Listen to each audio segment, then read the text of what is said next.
વડોદરા શહેર અને અમદાવાદ શહેર સાથે લગભગ ગુજરાતમાં ઘણા જગ્યાએથી ફોર વ્હીલ વાહનોની ચોરી કરતી એક ત્રિપુટી છે એને પકડવામાં બરોડા ક્રાઇમ બ્રાન્ચને સફળતા મળી છે.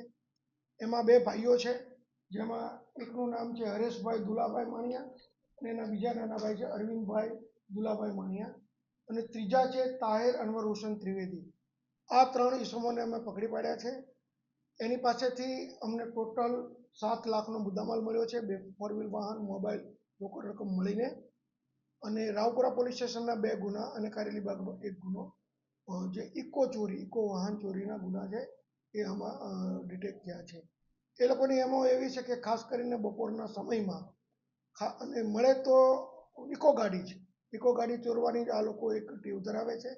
અને ચોરીને એક સામાન્ય કિંમતમાં રાજકોટના જે આરોપી નંબર 3 છે બેડીપરાના તાહિર હુસેન, એને આ વેચી દે છે અને તે એના સ્પેરપાર્ટ જુદા કરીને સ્ક્રેપમાં આ કારનો વેચાણ કરીને નાશ કરી દે છે.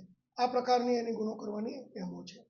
તમે કીધું એમ જે આમાં હરેશભાઈ દુલાભાઈ માણિયા છે એ BEMS એક એવો એણે મેડિકલ પ્રેક્ટિશનરનો કોર્સ કરેલો છે અને તેઓ ત્યાં બાવળામાં પણ આ પ્રકારનો એક હોસ્પિટલ ધરાવતા હતા.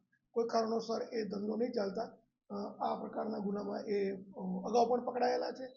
તમે જુઓ તો અત્યારે આપણી પાસે રેકોર્ડ ઉપર જેટલા છે કે 150 ઉપરાંતના ગુના વાહન ચોરીના એના ઉપર અગાઉ નોંધાયેલા છે. આપણે એને કારેલીબાગ પોલીસ સ્ટેશનમાં ક્રાઇમ બ્રાન્ચ તરફથી સોંપવામાં આવ્યા છે. ત્યાં એની રિમાન્ડની પ્રોસિજર પૂરી થતાં એને રાવપુરા પોલીસ સ્ટેશનમાં પણ બીજા ગુનામાં એરેસ્ટ કરવામાં આવશે, વધુ પૂછપરછ કરવામાં આવશે. આ સિવાય કોઈ બીજા ગુના હશે તો એની પણ તપાસ કરવામાં આવશે.